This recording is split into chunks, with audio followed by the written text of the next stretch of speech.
30 जून गुरुवार को मिलने वाला यह चमत्कारी अवसर आषाढ़ मास की पवित्र नवमी तिथि आपके भाग्य का नक्शा ही बदल सकता है, क्योंकि इस दिन किया गया एक गुप्त लेकिन सिद्ध उपाय शिव जी और माता लक्ष्मी दोनों की कृपा का कारण बन सकता है। जून 2025 गुरुवार को जो नवमी तिथि पड़ रही है वह सिर्फ कैलेंडर की एक तारीख नहीं है, यह आषाढ़ मास की कृष्ण पक्ष की नवमी है जो दुर्लभ है, पवित्र है। और भविष्य पुराण के अनुसार इस दिन नवदुर्गा शक्तियां, महालक्ष्मी और महादेव की कृपा एक साथ मिलती है। यह दिन गुरु बृहस्पति का है। ज्ञान, धन और धर्म का प्रतीक नवमी तिथि शक्ति का दिन है। शक्ति यानी बाधाओं को तोड़ने की क्षमता। आषाढ़ मास स्वयं तप, व्रत और ब्रह्मांडीय ऊर्जा के लिए जाना जाता है, और इन तीनों शक्तियों का संगम जब एक ही दिन हो तो वह दिन साधारण नहीं रह जाता। भाइयों और बहनों, आपने कई बार सुना होगा 108 की संख्या देवताओं से जुड़ी है। शिव जी के रुद्राष्टक में 108 नाम हैं, जपमालाओं में 108 मोतियां होती हैं। तो हम 108 चावल के दाने किसी विशेष नियम से विशेष समय पर अर्पित करते हैं तो वह एक दिव्य को जन्म देता है। अब कल्पना कीजिए, जब आषाढ़ मास गुरुवार नवमी तिथि और प्रदोष काल का संयोग हो और उसमें 108 चावल का रहस्यपूर्ण प्रयोग किया जाए तो क्या होगा। जीवन में बंद दरवाजे खुलने लगते हैं। जिस धन की राह आपने बंद समझ ली थी वो फिर से बहने लगती है। शिव कृपा से जीवन के कर्म बंधन टूटते हैं और लक्ष्मी कृपा से घर में स्थायी समृद्धि आती है। स्कंद पुराण में लिखा है कि तिथि को पात्र में चावल समर्पित कर यदि दीपक जलाया जाए तो वह साधक पुण्य फल का भंडार प्राप्त करता है। लिंग पुराण के अनुसार धन का अभाव और मानसिक क्लेश मिट जाते हैं। ब्रह्म वैवर्त पुराण कहता है नवमी पर दीपदान करने वाला हर मनुष्य अग्निदोषों से मुक्त होकर स्वर्ण तुल्य भाग्य प्राप्त करता है। क्या आप जानना नहीं चाहेंगे ऐसा उपाय जो इन सभी शास्त्रों में सिद्ध बताया गया है। 20 जून 2025 गुरुवार, तिथि विशेष आषाढ़ मास की कृष्ण पक्ष की नवमी, समय प्रदोष काल यानी सूर्यास्त से ठीक पहले का 1 पा 5 घंटा। स्थान शिव मंदिर या घर में स्थापित शिवलिंग के सामने करने वाला परिवार का कोई भी एक सदस्य यह उपाय गुप्त होना चाहिए। किसी को ना बताएं कि आप क्या कर रहे हैं। धन समस्या, अगर नौकरी में तरक्की नहीं हो रही या व्यापार में रुकावट है तो यह उपाय उसे खोल सकता है। 2 पारिवारिक क्लेश में लगातार अशांति या कलह है तो इस उपाय से घर का वातावरण शांत और सौहार्दपूर्ण होता है। असाध्य रोग या मानसिक तनाव 108। चावल और दिए की ऊर्जा रोगों को हरने की क्षमता रखती है। यह उपाय ध्यान के साथ करने से शारीरिक और मानसिक रूप से स्थिरता आती है। संतान बाधा, जिनके घर संतान नहीं हो रही, यह उपाय विशेष फलदायक है क्योंकि नवमी तिथि शक्ति तत्व से जुड़ी है। आध्यात्मिक उन्नति और पुण्य फल, भगवान शिव की अर्चना और दीपक का प्रकाश आत्मा को उच्चतर आयामों तक ले जाता है। हाथ में 108 चावल, एक दिए की धीमी लौ, सामने शिवलिंग और समय प्रदोष काल। जब आप इस दिव्य क्षण में इस उपाय को करते हैं तो आप सिर्फ चावल नहीं चढ़ा रहे, आप अपनी भावना, भक्ति और विश्वास को समर्पित कर रहे हैं। और जहां भक्ति है वहां शिव हैं। और देखिए, हम राशि से जुड़ा भाग्य भी बताते हैं, भाग्य में चल रहे दोष भी बताते हैं। तो आप आपका नाम और आपकी राशि कमेंट बॉक्स में लिख दे, हम आपकी राशि से जुड़ा भाग्य भी बताएंगे और आपको यह भी बताएंगे कि आपको किस उपाय को करना चाहिए जिससे आपका जो भी दोष चल रहे हैं वह समाप्त हो सके। तो चलिए अब उपाय की ओर चलते हैं। इस उपाय को हम आपको अच्छी तरह से समझने वाले हैं, तो वीडियो को अंतिम तक जरूर देखें। दोस्तों, अगर आप चाहें तो अपने घर में से सभी सदस्यों को भी इस उपाय को करवा सकते हैं। अगर किसी व्यक्ति की खुद की कोई मनोकामना है, खुद की कोई दुख और परेशानी है जो कि वह अपने लिए ही करना चाहता है, इस वाले उपाय को तो वह खुद अपने लिए भी कर सकता है। बाकी अगर कोई घर में से ऐसा है जो कि अपने पूरे घर परिवार की सुख और शांति के लिए यह वाला उपाय करना चाहता है तो भाई वह भी कर सकता है, उसमें भी कोई दिक्कत वाली बात नहीं है। कहने का मतलब यह है कि इस उपाय को हर एक सदस्य भी कर सकता है और पूरे घर परिवार के सदस्य के लिए घर की बड़ी माताओं बहनों में से कोई एक माता बहन भी कर सकती है। माताएं बहनें अगर घर में उपस्थित ना हो या वो यह वाला उपाय ना कर पा रही हो तो फिर घर का कोई बड़ा सदस्य भी इस 108 चावल के दाने वाले उपाय को कर सकता है, चाहे फिर वह पुरुष ही क्यों ना हो, उसमें कोई भी दिक्कत वाली बात नहीं है। अब दोस्तों, इस 108 चावल के दाने वाले उपाय को हमें करना कहाँ पर है? हमें इसे शिव जी के मंदिर में जाकर करना है। बहुत सारे लोग प्रश्न करते हैं, हर एक उपाय को करते समय क्या हम इस उपाय को घर पर कर सकते हैं? वाले उपाय को आप घर पर नहीं कर सकते हो। इस वाले उपाय को करने के लिए आपको शिव जी के मंदिर ही जाना पड़े डीढ़ेगा। उसके बाद में दोस्तों जो अगला प्रश्न है निकल कर आता है वह ये आता है इस उपाय को लेकर कि आखिर इस उपाय को हमें किस समय करना है, सुबह के समय करना है कि शाम के समय करना है। तो देखो इस वाले उपाय को आप लोग सुबह के समय भी कर सकते हो और शाम के समय प्रदोष काल में भी कर सकते हो। अब अगर आप पूछो कि भाई साहब सबसे उत्तम समय कौन सा रहेगा इस 108 चावल के दाने उपाय को करने का, तो हम आपसे बस यही कहेंगे कि इस उपाय को आप सुबह के समय करेंगे तो ज्यादा बेहतर होगा। बाकी अगर प्रदोष काल शाम के समय भी करेंगे तो भी अच्छा होगा, उसमें कोई भी दिक्कत वाली बात नहीं है। तो अब दोस्तों जो अगली सबसे बड़ी और महत्वपूर्ण बात आती है वह ये आती है कि सुबह अगर हम उपाय को करेंगे तो हमें कितने बजे से लेकर कितने बजे तक के बीच में करना है, और शाम के समय प्रदोष काल में करेंगे तो हमें कितने बजे से लेकर कितने बजे के बीच में करना है। लेकिन कल नवमी तिथि के दिन ही करना है, तो देखो सुबह जितनी जल्दी हो सके आप उपाय को करने की कोशिश करना। बाकी अगर किसी कारणवश लेट भी हो जाओ, थोड़ी देर भी हो जाए तो 10 या 11 बजे तक भी आप उपाय कर लेना, पर 12 बजे से ज्यादा देरी ना हो, ठीक है, इस बात का ध्यान रखना। उसके बाद में दोस्तों अगर शाम के समय प्रदोष काल की बात करें, प्रदोष काल का जो समय है होता है वह शाम के 6 बजे से शुरू हो जाता है, मतलब शाम के 6 बजे से लेकर 7 बजे के बीच का जो समय होता है ये समय प्रदोष काल का समय होता है। पर अभी जो मौसम चल रहा है इस मौसम में जो है शाम बहुत देरी से होती है, तो आप इस उपाय को 7 या 8 बजे के बीच में भी कर सकते हो। मतलब शाम के 6 बजे से रात 8 बजे के बीच में आप कभी भी इस वाले उपाय को कर सकते हो, उसमें कोई भी दिक्कत वाली बात नहीं है। अब दोस्तों यहाँ पर इस उपाय को लेकर एक और सबसे बड़ी बात ये निकल कर आती है कि इस 108 चावल के दानों को हमें लेना कहाँ से होता है, और हमें इस उपाय को करने के साथ में क्या और कुछ भी सामग्री ऐसी होती है शिव जी के मंदिर लेकर जानी पड़ती है।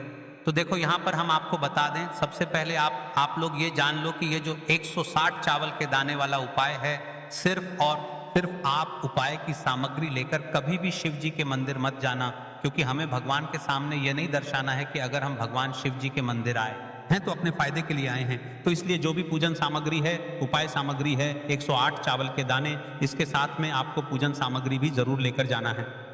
तो अगर सुबह के समय उपाय कर रहे हो तो सीधी सी बात है, एक लोटा जल तो आप लेकर जाओगे ही जाओगे।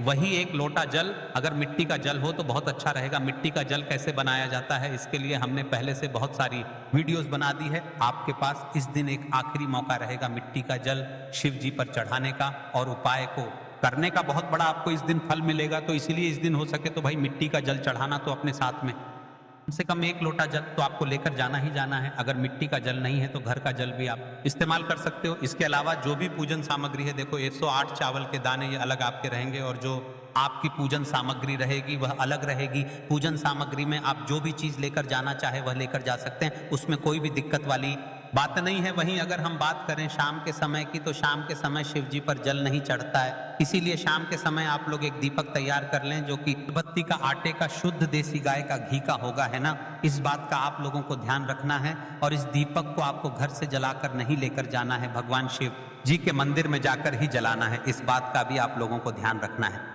अब दोस्तों यहाँ पर हमें इस बात को समझना है कि यह 108 चावल के दाने हमें लेना कहाँ से है। क्या हमें दुकान से लेकर आना है या हमें अपने घर से लेना है या कहाँ से लेकर आना है और कौन से चावल लेना है, क्योंकि चावल भी बहुत प्रकार के होते हैं।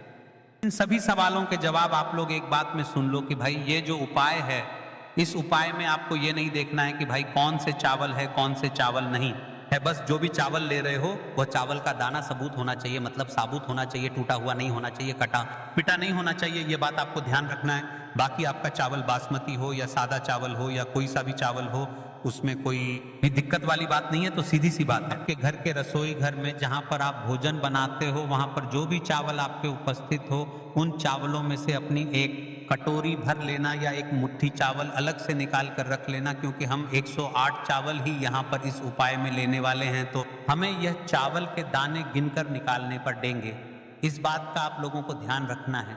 तो अपने उस चावल की कटोरी में से या चावल में से 108 ऐसे चावल के दाने आप लोग निकाल लो जो कि टूटे हुए ना हो, कटे पिटे ना हो, जिनमें कोई दाग ना लगा हुआ हो, है ना। अच्छे साबुत चावल के दाने 108 दाने लोग निकाल कर रख लो और इन्हें किसी भी एक कागज की पूं में या किसी एक छोटी सी कटोरी में आप लोग रख लो, ताकि यह सुरक्षित रहे। आपके एक भी चावल का दाना इधर उधर ना हो और आपका उपाय भी पूरा अच्छे से हो जाए। तो भाई जैसे ही आपका उपाय की जो सामग्री है 108 चावल के दाने ये तैयार हो जाते हैं, उसके बाद मैं आपको जो भी अपनी पूजन सामग्री है, सुबह के समय कर रहे हो तो 1 लोटा जल या पूजन सामग्री जो लेकर जाना चाहो उसकी भी तैयारी कर लेना, और शाम के समय जा रहे हो तो भाई अपना जो दीपक है तैयार कर लेना, ठीक है। और उपाय को करते समय शुद्धता का विशेष रूप से ध्यान रखना, ठीक है। सुबह सुबह स्नान करने के बाद ही उपाय को करने की आप लोग तैयारी करना। उसके बाद अगर शाम के समय की बात करें तो शाम के समय आपको स्नान करने की जरूरत नहीं है, पर शुद्धता का ध्यान रखना है। आपको स्नान तो नहीं करेंगे, आप हाथ मुंह धोकर भी इस वाले उपाय को शाम के समय प्रदोष काल में कर सकते हैं, इसमें कोई दिक्कत वाली बात नहीं है। तो आप अपने उपाय की पूरी सामग्री तैयार करके आपके पास ही में जो आपका शिव मंदिर हो पर पहुंच जाइए। सबसे पहले शिव मंदिर में जाकर आप लोगों को उपाय नहीं करना है, पहले भगवान के दर्शन करना है, भगवान से आशीर्वाद प्राप्त करना है, फिर शिव जी की शिवलिंग के पास में आना है। शिवलिंग के पास में आने के बाद आप जो पूजन सामग्री लेकर आए हुए हैं, जैसे कि सुबह गए हुए होंगे तो 1 लोटा जल और जो भी पूजन सामग्री लेकर आए हैं आप उनसे भगवान शिव जी की पूजन कीजिए। सबसे पहले तो 1 लोटा जल ही चढ़ेगा, उसके बाद में आपकी पूजन सामग्री चढ़ेगी। उसके बाद में अगर दोस्तों शाम के समय अगर आप इस उपाय को कर रहे हैं, अपने साथ में कम से कम एक जो दीपक है गोल बाती का जो आप अपने साथ में लेकर गए हो, उस दीपक को मंदिर में जाकर अपनी माचिस से जलाना है और उस दीपक को शिवलिंग के पास में रखना है, ठीक है। इस दीपक को रखने के बाद ही आप लोगों को अपना ये वाला उपाय शुरू करना है, और दीपक को ज्यादा पास में मत रखना। वैसे भी गर्मी पड़ रही है, भगवान शिव जी आंच नहीं लगनी चाहिए, है ना। तो भाई जैसे ही आपकी पूजा अर्चना हो जाती है आप भगवान शिव जी को प्रसन्न कर लेते हैं। के बाद में शिवलिंग के पास ही में आप कहीं पर बैठ जाइए, सामने या आसपास जिस जगह पर आपको बैठना हो वहां पर बैठ जाइए, और अपने वह 108 चावल के दाने अपने सामने निकाल कर रख लीजिए, क्योंकि अब यहाँ पर उपाय को यहाँ पर करने की आपको तैयारी करना है। और इस तरीके से जब आप उपाय करेंगे, पूजन सामग्री करने के बाद, पूजन अर्चना करने के बाद, तो आपको उपाय का फल बहुत जल्दी और बहुत बड़ा होकर मिलेगा। तो अपने 108 चावल के दाने अपने सामने निकाल कर रख, और ये जो उपाय है सीधे हाथ की हथेली से होगा, इसलिए इस बात का भी विशेष रूप से ध्यान रखना है। तो सीधे हाथ की हथेली का प्रयोग करके ही आप लोग अपना इस वाले उपाय को करना। अपने सामने जो भी आपकी कागज की पुड़ियां हैं उसको खोलकर रख लो, या कटोरी है तो भाई उसे अपने सामने रख लो, और अपने वह 108 चावल के दाने निकाल लो, ठीक है। उसके बाद में दोस्तों अब आपको क्या करना है कि शिवलिंग आपके सामने होगी, तो आपने वह 108 चावल के दाने एक एक करके आपको शिव जी के शिवलिंग के ऊपर चढ़ाना है। पर चढ़ाना है शिवलिंग के ऊपर चढ़ाना है, और कहीं पर भी नहीं चढ़ाना है। आपको अपने हथेली से तो शिवलिंग के ऊपर चढ़ना है, भले ही फिर वह अपने आप जलाधारी पर गिर जाए या मतलब वहीं पर गिर जाए, उसमें कोई दिक्कत वाली बात नहीं है, पर आप चढ़ाओ शिवलिंग के ऊपर ही। तो आपको क्या करना है, अपना पहला चावल का दाना उठाना है, श्री शिवाय नमस्तुभ्यम बोलना है और शिवलिंग पर चढ़ा देना है। इसी तरीके से दूसरा चावल का दाना उठा है, शिवलिंग पर चढ़ाना है और मंत्र बोल देना है, और फिर तीसरा चावल का दाना उठाना है, शिवाय नमस्तुभ्यम बोलना है और चढ़ा देना है। इसी प्रकार से आपको पूरे 108 चावल के दाने एक एक करके शिव जी के शिवलिंग के ऊपर चढ़ाना है, और भगवान से प्रार्थना करते जाना है। मतलब प्रार्थना तो आपको आखिरी में करना है, पर हर एक चावल के दाने को चढ़ाते समय श्री शिवाय नमस्तुभ्यम जरूर बोलना है। उसके बाद ही में ये चावल का दाना शिवलिंग के ऊपर आपको चढ़ाना है। जैसे ही आपके 108 चावल के दाने शिवलिंग के ऊपर चारे जाते हैं, तो भाई उसके बाद में आपको क्या करना है, उनसे अपनी मनोकामना बोलना है। मनोकामना भी कब बोलना है, जब आपका 108 चावल का दाना आपके सीधे हाथ की हथेली में हो और आप उसे चढ़ाने के लिए जा रहे हो। श्री शिवाय नमस्तुभ्यम बोलकर उस आखिरी चावल के दाने को शिवलिंग के ऊपर चढ़ा देना, और भगवान से फिर अपनी वह मनोकामना बोल देना, जिस मनोकामना के लिए आप लोग अपना ये वाला उपाय कर रहे हो, जिस भी दुख और परेशानी के लिए आप लोग अपना ये वाला उपाय कर रहे हो। उसके बाद में जैसे ही आप मनोकामना बोल देते हो, आपका ये वाला उपाय पूरा हो जाता है। पर दोस्तों उपाय को करने के बाद आप लोगों को 2 मिनट भगवान शिव जी के मंत्र का जाप जरूर करना है, और मंत्र का जाप करने के बाद भगवान से एक और बार प्रार्थना करना है अपनी मनोकामना के लिए, या अपनी जो भी दुख और परेशानी है उसके लिए। इसके बाद में आप लोग भगवान को देखकर भगवान से प्रार्थना करके उनसे आशीर्वाद लेकर वहां से उठ सकते हैं और अपने घर पर जा सकते हैं। यहाँ पर ये वाला उपाय पूरा हो जाता है। इस तरीके से जो भी व्यक्ति छोटी छोटी चीजों का ध्यान रखते हुए इस 108 चावल के दाने वाले उपाय को करेगा, निश्चित सी बात है उसे उसकी मनोकामना जल्द ही पूर्ण होगी, और जो भी दुख और परेशानी है वह भी बहुत ही जल्दी दूर होंगे। और दोस्तों, अगर आपको हमारी यह वीडियो पसंद आई हो तो हमारे इस वीडियो को लाइक और चैनल को सब्सक्राइब जरूर करें। हर हर महादेव, ओम नमः शिवाय। आपको लेना है एक गोल बाती का दीपक, आप चाहे तो मिट्टी का ले सकते हैं। फिर घर से शुद्ध आटा मढ़कर उसका दीपक आप तैयार कर सकते हैं। इसके बाद आपको लेना है शुद्ध गाय का घी, अगर वह नहीं है तो कोई भी देसी घी इस्तेमाल कर सकते हैं, जिससे आपको दीपक प्रज्वलित करना है। देखो, अब ये सब सामग्री लेकर आपको जाना है प्रदोष काल में आपके घर पर तुलसी जी के घेरे के पास में। देखो, ये उपाय तो आपको अवश्य करना है। देखो, वहां पहुंचकर सबसे पहले वह दीपक आपको प्रज्वलित कर देना है और ओम नमो भगवते वासुदेवाय नमः का 11 बार जाप करना है। उसके बाद आपको अपने सीधे हाथ की हल्दी लेकर उस दीपक में अपना नाम और गोत्र बोलते हुए डाल देना है। उसके बाद माता लक्ष्मी से आपको प्रार्थना करना है कि हे महालक्ष्मी, हमारी सभी दुख तकलीफों को दूर करो। हे महादेव, हमारे सब दुख कष्टों को खत्म करो। इस भावना से आपको यह उपाय करना है। 8 महीने की नवमी तिथि पर भगवान शिव के लिए किए जाने वाले एक अत्यंत प्रभावशाली उपाय युपाई को दर्शाती है। यह उपाय दुखों के नाश, पापों की शुद्धि और मां लक्ष्मी की कृपा प्राप्त करने के लिए अत्यंत लाभकारी है। जिस दिन स्वयं शिव का आह्वान होता है, उस दिन किया गया एक छोटा सा प्रयास भी 100 गुना फल देता है। आज हम बात कर रहे हैं आषाढ़ महीने की नवमी तिथि की। यह तिथि 9 शक्तियों की शक्ति, 9 ग्रहों की कृपा और 9 प्रकार की सिद्धियों को सक्रिय करने का दिव्य अवसर है। और अगर यह दिन सोमवार, गुरुवार या वार को पड़े तो इसका प्रभाव कई गुना बढ़ जाता है। इस तिथि पर किया गया एक विशेष शिव उपाय आपके जीवन से दरिद्रता को दूर कर सकता है, रोगों को समाप्त कर सकता है, घर में सुख शांति और समृद्धि ला सकता है और सबसे महत्वपूर्ण मां लक्ष्मी की कृपा को आकर्षित करता है। नवमी तिथि देवी का दिन माना गया है, परंतु आषाढ़ के इस माह में जब यह तिथि आती है तब भगवान शिव नवदुर्गा शक्तियों के साथ मिलकर भक्तों को विशेष फल प्रदान करते हैं। ऐसे में अगर शिवलिंग पर एक विशेष विधि से अर्पण किया जाए तो वो उपासना सिद्धि का मार्ग खोल देती है। उपाय का नाम नव तिल जलाभिषेक एवं दीपदान प्रयोग। इस उपाय के लिए आपको चाहिए काले तिल 9 चम्मच, शुद्ध जल से भरा हुआ तांबे का लोटा, एक दिया जिसमें घी हो और उसमें 2 लौंग डालें, बेलपत्र, 5 नग सफेद पुष्प, लाल चंदन शिवलिंग, मंदिर में स्थित या घर का स्थापित लिंग, 1 मुद्रा, 1 या 2 रुपए का सिक्का जो लक्ष्मी को समर्पित हो, स्नान कर पवित्र हो जाएं। सुबह सूर्योदय से पहले स्नान करके स्वच्छ पहने। महिलाएं साड़ी या सूती कपड़े में हो, पुरुष धोती या साफा धारण करें। शिवलिंग के पास जाएं और दीपक जलाएं। घी का दीपक जलाएं और उसमें 2 लौंग डाल दें। यह अग्नि तत्व को जागृत करता है और नकारात्मक ऊर्जा को समाप्त करता है। शिवलिंग पर जल अर्पण करें। अब उस तांबे के लोटे में 9 चम्मच काले तिल डालें और शिवलिंग पर धीरे धीरे अभिषेक करें। यह 9 ग्रहों की शुद्धि करता है और पापों का नाश करता है। बेलपत्र और पुष्प अर्पित करें। शिव जी को 5 बेलपत्र अर्पण करें।